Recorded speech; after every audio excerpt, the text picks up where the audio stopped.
बहुत तेज गिरावट मेटल में देखने को मिली है। सुबह से अब तक काफी ज्यादा शार्प डाउनसाइड देखने को मिला है। कॉपर समेत सारे मेटल्स तकरीबन 2% तक टूट गए। इसमें सबसे ज्यादा जिंक और लेड में गिरावट दिखी है, जो 2 से 2.25% तक नीचे आए हैं। कच्चे तेल में बिकवाली हावी हुई है। इसका दाम भी हमने तकरीबन आधे % तक नीचे आते देखा है। एग्री कमोडिटी मार्केट में ग्वार में जोरदार तेजी देखने को मिली है। 1 साल की ऊंचाई पर यह कमोडिटी पहुंच गई है। जबकि मसालों की बात करें तो पूरे कॉम्प्लेक्स में गिरावट ही हावी है। जीरा, हल्दी, धनिया सब में प्रेशर देखने को मिला है। सोयाबीन, सरसों का दाम भी तकरीबन 1 से 1.5% तक आज टूटता दिखा है। आज हमारे साथ एंजल कमोडिटीज के प्रथमेश माल्य और एसएमसी कॉमट्रेड की वंदना भारती जुड़ चुकी है। हाय, आप दोनों का स्वागत है। प्रथमेश, पहले आपसे ही जानेंगे, नॉन एग्री कमोडिटी मार्केट में इतनी उठापटक के बीच आपकी 2 हॉट पिक्स कौन सी हैं?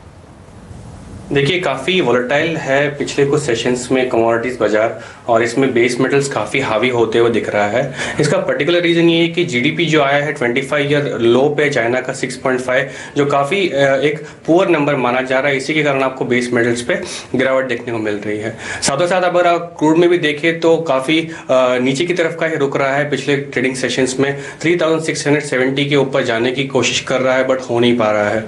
तो क्रूड में भी जो रुख है वो नीचे की तरफ का ही रहेगा। तो अगर आपको ट्रेड करना है तो सेल साइड में ही बने रहना चाहिए। 2 हॉट पिक्स अगर आपको ट्रेड करना है पोजिशनल साइड में, तो आपको क्रूड सेल करके चलना चाहिए। सेल करने का रेंज रहेगा क्रूड का 3600 का, जो करीब यहाँ से 50 रुपए ऊपर है। ऊपर में 3670 का स्टॉप लॉस लगा के, नीचे में आपको 3450 का टारगेट देखने को काफी अच्छे तरीके से मिल सकता है क्रूड में। और दूसरा जो हॉट पिक्स है कॉपर में, एक काफी अच्छी रेंज में ट्रेड कर रहा है 390 और 412। तो अगर 390 के आसपास आता है तो बाइंग स्ट्रेटेजी बनती है। हालांकि इसमें वीकनेस अभी भी जारी है, बिकॉज जो नंबर्स आ रहे हैं वो खराब आ रहे हैं। और कॉपर में जो सपोर्टिव फैक्टर है, वो जो स्ट्राइक्स चल रहे हैं वो सपोर्टिव करते रहेंगे। लेकिन कॉपर में भी हम एडवाइस ये करेंगे कि अगर उछाल मिलती है 400 के आसपास तो सेल करना चाहिए। कॉपर में आज आपकी तरफ से हॉट पिक निकल कर आ रही है। वंदना, आपकी क्या सलाह होगी एग्री कमोडिटी मार्केट में? नेहा, मुझे लग रहा है कि कुछ कमोडिटी में प्रेशर आ रहा है, खासकर शुगर बहुत इंपॉर्टेंट कमोडिटी, और यहाँ पे उम्मीद है कि हो सकता है कि इंपोर्ट ड्यूटी को कम किया जाए यहाँ पे। तो यहाँ पे मुझे लग रहा है कि थोड़ी सी बिकवाली करके यहाँ पे चलना चाहिए। 3755 के लेवल पे सेल करना चाहिए। 3700 का यहाँ टारगेट होना चाहिए। जो स्टॉप लॉस यहाँ बनेगा वो 3770 का होगा। दूसरी कमोडिटी है यहाँ पे जीरा। जीरा में हम लोगों ने डाउन साइड मूव आते हुए देखा है। मुझे लग रहा है कि थोड़ा सा अभी और कंटिन्यू होगा। 16,700 के लेवल पे सेलिंग करनी चाहिए। 16,400 का यहाँ पे भाव रखना चाहिए टारगेट जो है वो, और जो स्टॉप लॉस यहाँ पे मेंटेन करना होगा वो होगा 16,850 का। चलिए, ये तो हमने जान ली हमारे दोनों एक्सपर्ट्स के आज हॉट पिक्स, लेकिन फोकस बेस मेटल्स पर करेंगे। चौतरफा गिरावट आई है। सुबह से अब तक गिरावट तेज ही हुई है। कॉपर 1.5% तक टूटा है। सारे मेटल्स, खासतौर से जिंक, लेड में भारी गिरावट देखने को मिली है। आखिर क्यों टूट रहे हैं मेटल्स इतना ज्यादा? इस पर बात करने के लिए हमारे साथ CNBC TV 18 की कमोडिटी एडिटर मनीषा गुप्ता जुड़ चुकी है। मनीषा, हाय, कहां से इतनी गिरावट आई है? सुबह भी गिरावट थी लेकिन अब ज्यादा शार्पन हो गई है। जी हाँ नेहा, एशिया मार्केट्स में गिरावट आई थी। यूरोप में हमने और बिकवाली आते हुए देखी है। जैसे बात हो रही थी कि चाइना के जो जीडीपी नंबर्स आए हैं 2016 में 6.7% था, जो 26 साल का सबसे लो ग्रोथ था। और 2017 में हमने इसे और भी लोअर होते हुए देखा है। अब एस्टिमेट है कि ये 6.5% पे होगा। तो अगर कम जीडीपी है, कम ग्रोथ है, तो यानी कंजम्पशन भी यहाँ पर कम होगी, इंपोर्ट्स भी कम होंगे, और इसके चलते आपने मेटल्स पे यहाँ पर दबाव आते हुए देखा है। वैसे चाइना ने कहा है कि वो एक्सपोर्ट स्टेप अप करना चाहेंगे, इन्वेस्टमेंट्स भी करना चाहेंगे, मल्टी बायलैटरल टॉक्स भी करना चाहेंगे इंटरनेशनल मार्केट्स में ट्रेड एंड इन्वेस्टमेंट को लेके। लेकिन उसके बावजूद भी बाजार, चाइना जो कि सबसे बड़ा प्रोड्यूसर और कंज्यूमर है, कम ग्रोथ के चलते ये हमने यहाँ पर दबाव आते हुए देखा है। इसके अलावा अगर आप देखें तो हमने ये भी देखा है कि यूरोप में इस साल 3 इलेक्शंस हैं। तो इलेक्शंस के सालों में जो कंजम्पशन है वो थोड़ी कम हो जाती है। तो यूरोप से भी आप शायद यहाँ पर कम कंजम्पशन आता हुआ देखेंगे। फेड इंटरेस्ट रेट हाइक बाजार में काफी हद तक फैक्टर इन हो चुकी है। 80% प्रोबेबिलिटी है वो होने की। उसका असर भी कमोडिटीज पे आते हुए देखा है। और जैसे कि हम बात करते रहे हैं कि नेट लॉन्ग पोजीशंस यहाँ पर रिकॉर्ड हाईज पर हैं, तो कुछ भी ऐसी बेरिश न्यूज आएगी तो आप अच्छी खासी मुनाफा वसूली आते हुए देखेंगे। और वही हमने आज देखा है। मेटल प्राइसेस में, मेटल स्टॉक्स में आज मुनाफा वसूली आई है, और अगले 2-3 दिन तक ही शायद यहाँ पर रह सकती है। लेकिन फंडामेंटल स्ट्रांग है। पेरू, इंडोनेशिया, फिलीपींस, चिली, सभी जगह पे माइंस इश्यूज हैं। तो आगे जाके ऑफकोर्स कुछ कंसोलिडेशन और खरीदारी होगी, लेकिन कि नियर टर्म में इस हफ्ते आप वॉलेटिलिटी और बेरिशनेस यहाँ पर देख पाएंगे। दबाव कुछ दिनों तक और जारी रह सकता है इस हफ्ते। मनीषा, शुक्रिया उस जानकारी के लिए। प्रथमेश, आपको चर्चा में जोड़ूंगी। ऑल्दो आपने अपनी हॉट पिक आज कॉपर में दी है, आपको दबाव दिख रहा है, बाकी मेटल्स का क्या? खासतौर से हम देख रहे हैं जिंक और लेड में काफी स्टीप डाउन साइड दिखा है। यहाँ पे प्रेशर और कितना जारी रहेगा? क्या इन लेवल्स पर बिकवाली हो सकती है? देखिए, सारे बेस मेटल्स में वीकनेस देखने को मिला है और ये वीकनेस लेड और जिंक में भी जारी रहेगी। तो हम एडवाइज नहीं करेंगे बाय साइड में कोई भी स्ट्रैटेजी, हालांकि नियर टर्म पे। तो जो भी आपको स्ट्रैटेजी करना है बेस मेटल्स में सेल साइड लेकर ही करना है। कॉपर स्पेसिफिकली बात कर रहे हो तो कॉपर 400 के आसपास सेल का स्ट्रैटेजी बनाना चाहिए। 412 का स्टॉप लॉस रहेगा, नीचे में 380 के टारगेट्स देखने को मिल सकते हैं। वैसे लेड और जिंक की बात करें, लेड में और करीब 7 रुपए की गिरावट देखने को मिल सकती है। यहाँ पे 147 का भाव चल रहा है यहाँ पे, और 7 रुपीज का फॉल देखने को मिल सकता है लेड में। में वैसे 182 का भाव चल रहा है करंट मार्केट प्राइस, और यहां से 6 रुपए का गिरावट देखने को मिल सकता है जिंक में भी। यानी कि मेटल्स में प्रेशर ही रहेगा, लेड जिंक में भी आप बिकवाली करके चले तो बेहतर रहेगा। चलिए अब रुक करते हैं मंडी की खबरों का।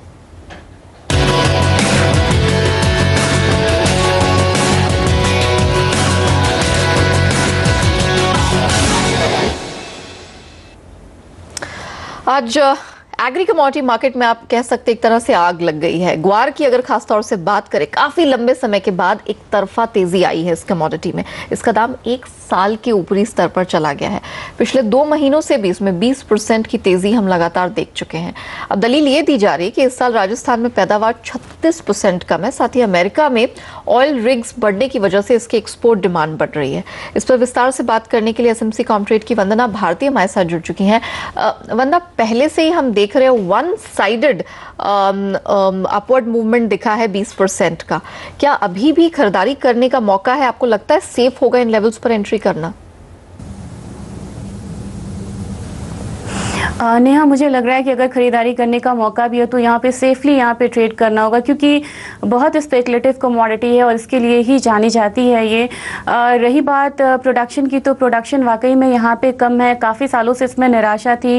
अच्छे कहते हैं कि रिम्यूनरेशन नहीं मिला, तो इस बार प्रोडक्शन कम होने की उम्मीद है, और जो एक्सपोर्ट है वो भी थोड़ा बहुत बढ़ा है। लेकिन अगर इंटरनेशनल लेवल पर बात की जाए नेहा, तो ऑलरेडी जो उन्होंने स्टॉक्स बनाए थे ग्वारगम के, उनके पास है, क्योंकि प्रोडक्शन बीच में कम हुआ था और रिग काउंट भी कम हुआ था।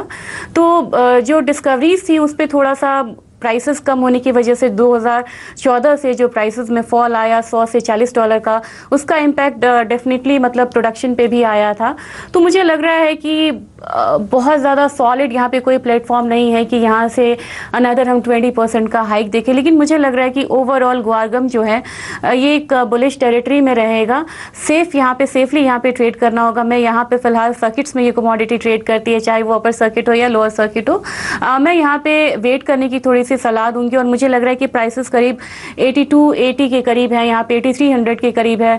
थोड़ा सा करेक्शन का वेट करना होगा, और करीब मुझे लग रहा है कि 7900 के करीब फिर से यहाँ पे एक बार एंटर करना होगा। और एक चीज़ बहुत ध्यान देना होगा, यहाँ पे बिड आस्क में ज़्यादा गैप ना हो, और दूसरी चीज़ ये हो कि वॉल्यूम कंफर्टेबली यहाँ पे थोड़ा सा हाई रहना चाहिए, ताकि पोजीशन कटने में आसानी हो। और जो बिड आस्क का गैप है खासकर उसका यहाँ पे काफ़ी ध्यान रखना होगा, क्योंकि एग्री कमोडिटीज़ में ये यहाँ पे प्रॉब्लम आती है।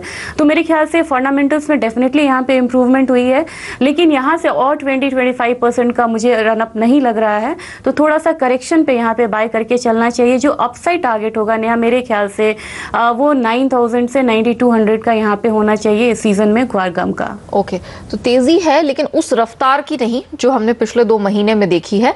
20% का रन अप आया, लेकिन उतनी तेज बढ़ोतरी नहीं होगी। 9000 से 9200 के बीच की तेजी होगी, लेकिन उन पॉइंट्स को आपको ध्यान में रखना है जो वंदना ने मेंशन की है, और आपको बहुत सोच समझ के यहाँ पर एंट्री करनी होगी। इसी बीच वंदना, कॉटन पर आपका व्यू लेना चाहेंगे। 7 महीने के ऊपरी स्तर पर ये कमोडिटी पहुंच गई है। आप इसमें भी सेफ साइड प्ले करना चाहेंगे? क्या लगता है 21,400 के पार ये जा चुकी है, इसको इतना सपोर्ट कहाँ से मिल रहा है? मुझे लग रहा है नेहा कि चाइना का भी यहाँ पे थोड़ा सा ध्यान रखना होगा, क्योंकि यहाँ पे कॉटन में डिमांड होता है। अगर हम देखें तो जिस तरीके से समर अप्रोच कर रहा है, यहाँ पे टेक्सटाइल साइड से यहाँ पे डिमांड आएगा अभी कॉटन। और एक बेस बनेगा यहाँ पे स्ट्रांग परफॉर्मेंस का। लेकिन यहाँ पे चाइना का देखना होगा, क्योंकि चाइना में ऑलरेडी जो ऑक्शंस हैं वो शुरू हो गए हैं और ये मेरे ख्याल से जुलाई अगस्त तक जो कंटिन्यू रहेगा और वहाँ की जो डिमांड्स है उनको वो फुलफिल करेंगे। तो ये देखना होगा यहाँ पे कि जो नेक्स्ट जो उनका स्ट्रैटेजिक रिजर्व जो होता है, चाहे वो क्रूड के अलावा ऑयल सीड्स में बनाते हैं, वो कॉटन में बनाते हैं, वो कब बिल्डअप करेंगे, वहाँ पे फिर से एक तेजी आ सकती है। फिलहाल मुझे लग रहा है कि ये कमोडिटी बुलिश साइड में ज़्यादा रहेगी और कपास में भी मुझे लग रहा है कि मूव आनी चाहिए। हालांकि जो यहाँ पे सेफ प्ले करना चाहते हैं, क्योंकि अभी से फर्दर 3 या 4% के लिए बाइंग करना थोड़ा सा रिस्की होगा यहाँ पे। लेकिन मुझे लग रहा है कि कोको जैसी कमोडिटी में अभी भी थोड़ा सा अपसाइड मूव है। अगर कोई यहाँ पे निवेश करना चाह रहे हैं तो मेरे ख्याल से ये रिस्की ट्रेड होगा, लेकिन मुझे लग रहा है कि 2320 तक यहाँ पे प्राइसेस जा सकते हैं। तो 2200 के स्टॉप लॉस के साथ यहाँ पे 2320 तक के लिए बाइंग करें। और मुझे लग रहा है कि जो थोड़ा सा ज़्यादा दिन का नज़रिया ले रहे हैं, 1.5 महीने का, 2 महीने का, वो यहाँ पे थोड़ा सा वेट करें। प्राइसेस एक बार करेक्ट होकर उम्मीद है कि यहाँ पे 2120 2150 के लेवल पे आएगी, वहां पे निवेश करें और जो अपना टारगेट है उसे 2350 के करीब रखें। इसी नोट पर रुकते हैं हम छोटे से ब्रेक के लिए। ब्रेक के बाद जब लौटेंगे सवाल जवाब का सिलसिला शुरू करेंगे।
सवाल जवाब का सिलसिला शुरू करते हैं। इंदौर से हमारे पहले दर्शक उमेश जी फोन लाइन पर जुड़ चुके हैं। सर नमस्कार, क्या सवाल है आपका?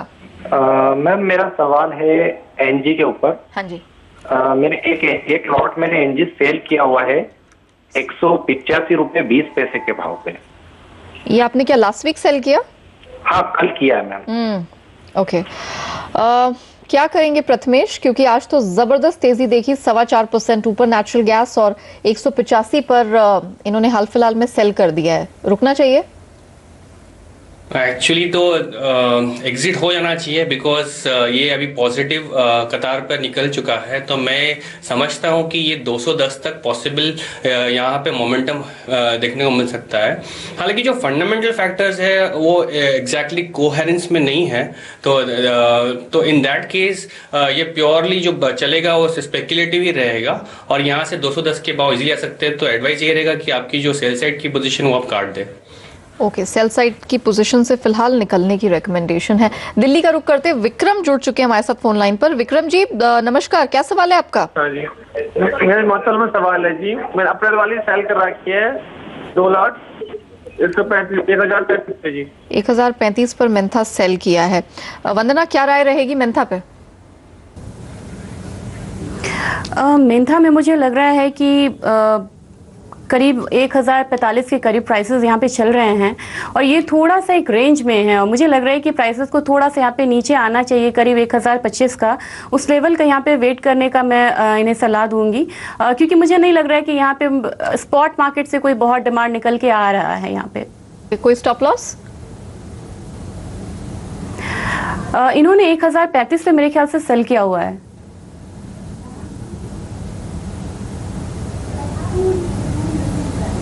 जी हाँ वंदना, 1035 पर सेल है। मैंने यहाँ पे रिकमेंड करूंगी कि जो स्टॉप लॉस है करीब 1000 यहाँ 55 का लगाएं और मार्केट क्लोजिंग होने की तरफ है, तो मेरे ख्याल से थोड़ा सा लोअर साइड पे यहाँ पे क्लोजिंग होनी चाहिए और 1025 से 1020 का जो भाव है वो यहाँ पे आ सकता है मेंथा में। ओके, चलिए अहमदनगर का रुख करते। सतीश जी हमारे साथ जुड़ चुके हैं। सर नमस्कार, किस कमोडिटी में जानकारी चाहते हैं आप? नमस्कार मैडम, आज मैंने ये लेड 149.50 पे सेल किया है। 149.50 पे सेल किया है। ओके, हाँ यस मैम। ओके, लेड में आज हमने अच्छी खासी गिरावट देखी है। प्रथमेश, क्या लगता है इन्हें होल्ड करना चाहिए गिवन द फैक्ट कि आप भी मान रहे थे कि यहाँ से प्रेशर रहेगा? क्या स्टॉप लॉसेस डाल के रुक सकते हैं? देखिए, आप होल्ड कर सकते हो अपनी पोजीशंस। ये पॉसिबिलिटी और 4 से 6 रुपए की गिरने की एक्सपेक्टेशंस है, बट अगर आप मोमेंटम के हिसाब से चलो तो होल्ड करो। अगर आप प्रॉफिट लेना चाहे तो ले सकते हो।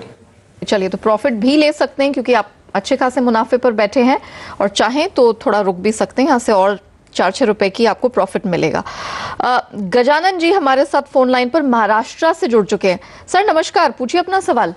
हाँ नमस्कार मैडम, मेरा सवाल चने पर है। हाँ, मैं फार्मर हूँ मैडम। अच्छा, 100 कुंटल चना है। आने वाले 1 महीने के लिए आपकी क्या राय है मैडम? ओके, वंदना, चने में खासा डेवलपमेंट हुआ। हमने महाराष्ट्र में ही देखा है कि जो स्टेट गवर्नमेंट है उन्होंने स्टॉक लिमिट यहाँ पर बढ़ा दी गिवन द फैक्ट कि दालों की कीमतें एमएसपी के भी नीचे आ रही थी। अब आपको लगता है कि इस डिसीजन के बाद जो हम प्रेशर एक देख रहे थे कीमतों में, वो अब रुकेगा थोड़ा, और इन्हें क्या करना चाहिए? नेहा, मैंने यहाँ रुकने की सलाह दूंगी क्योंकि एसेंशियल कमोडिटीज़ में जब भी प्राइसेस बहुत नीचे जाते हैं एमएसपी से, या नीचे आते हैं या ऊपर आते हैं, तो डेफिनेटली यहाँ पे सरकार जो है वो स्टेप लेती है। और जिस तरीके से शुगर में भी बात हो रही है कि इंपोर्ट ड्यूटी को कम किया जाएगा क्योंकि प्राइसेस बढ़ रहे हैं, या वीट में इंपोर्ट ड्यूटी यहाँ पे बढ़ाई जाएगी, तो इस तरीके से वो सेफ गार्ड करके चलते हैं फार्मर्स को यहाँ पे। तो मैं इन्हें सलाह दूंगी क्योंकि अभी अभी स्टॉक लिमिट को बढ़ाया गया है, इसका इम्पैक्ट आने में थोड़ा सा समय लग जाएगा। करीब मुझे लग रहा है कि 1 महीने का समय लगेगा।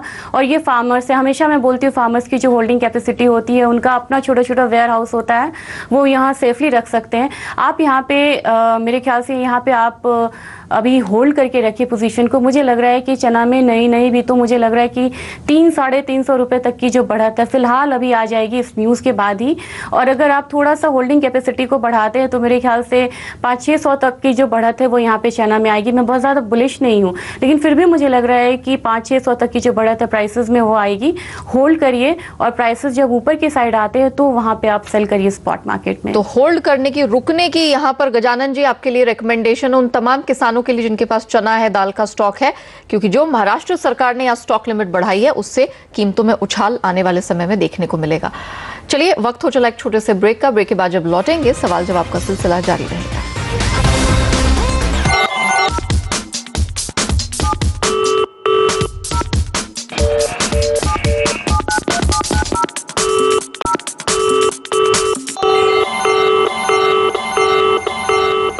उत्तर प्रदेश के रामपुर से शाहबाज जी हमारे साथ फोन लाइन पर जुड़ चुके हैं। सर नमस्कार, क्या सवाल है आपका? जी, मेरा कॉपर पे है। मैंने 435 का मैंने सेल करी है 2 कॉपर, तो मुझे इसमें क्या करना चाहिए? 408 रुपए 35 पैसे। 408 रुपए 35 पैसे की। ओके, आप अच्छे खासे प्रॉफिट पर बैठे हैं क्योंकि कॉपर की कीमतों में तो खासा प्रेशर है। क्या कहेंगे प्रथमेश, जिस लेवल पर इन्होंने सेल किया है, क्या प्रॉफिट बुक कर लेना चाहिए? काफी अच्छा मुनाफा है। मेरे ख्याल से आपको प्रॉफिट ले लेना चाहिए। फिर भी आपको आज के सेशन में ही, शाम के सेशन में 3.5 से 4 रुपए फॉल और दिख सकता है, तो 390 का लेवल्स आपको देखने को मिल सकता है, वहां पे आप एग्जिट कर सकते हो। प्रथमेश, मेरा एक सवाल था आपके हॉट पिक को लेते हुए। आज आपने कॉपर में जो अपनी हॉट पिक दी है वो कुछ ऊपर के लेवल्स पर सेल करने की रिकमेंडेशन है। आपको लगता है कि वो लेवल आज मिल पाएगा जिन लेवल्स पर सेल किया जाए? वो लेवल तो पॉसिबल नहीं है। थोड़ा सा एक 2 हफ्ते की स्ट्रैटेजी है, 2 हफ्ते थोड़ा सा लंबा रुकने की। तो अगर ऊपरी स्तर पर आता है 400 के आसपास तो आप वापस सेल बना सकते हो, इसीलिए वो हॉट पिक दिया गया है। नीचे में आपको काफी अच्छा मोमेंटम देखने को मिल सकता है वापस। तो ये जो अप्रैल कॉन्ट्रैक्ट में आप 400 रुपए पर सेल करने की बात कर रहे हैं, कब तक ये लेवल आप आता हुआ देख रहे हैं? ये 2 हफ्ते तक की पॉसिबिलिटी है। मैं 15 दिन के आसपास, यानी आप 2 हफ्ते का अनुमान लगा के कर सकते हो कि आपको ये लेवल आता हुआ देखने को मिल सकता है। ऑलराइट, चलिए इसी नोट पर कमोडिटी कॉल में इजाजत लेने का वक्त आ गया है। वंदना, जाने से पहले आपके डिस्क्लोजर। नेहा, कंपनी में कुछ क्लाइंट्स के मेरे स्ट्रैटेजीज पे ट्रेड हो सकते हैं। ऑलराइट, प्रथमेश आपका डिस्क्लोजर। जी, हमारे स्ट्रैटेजीज पे कंपनी के क्लाइंट्स ट्रेड कर सकते हैं। ऑलराइट, प्रथमेश, वंदना, बहुत शुक्रिया समय निकालकर हमारे साथ जुड़ने के लिए और हमारे सारे दर्शकों के सवालों के जवाब देने के लिए। तो कमोडिटी कॉल में आज के लिए इतना ही। हमें दीजिए इजाजत, लेकिन आप बने रहिए, देखते रहिए CNBC आवाज। नमस्कार।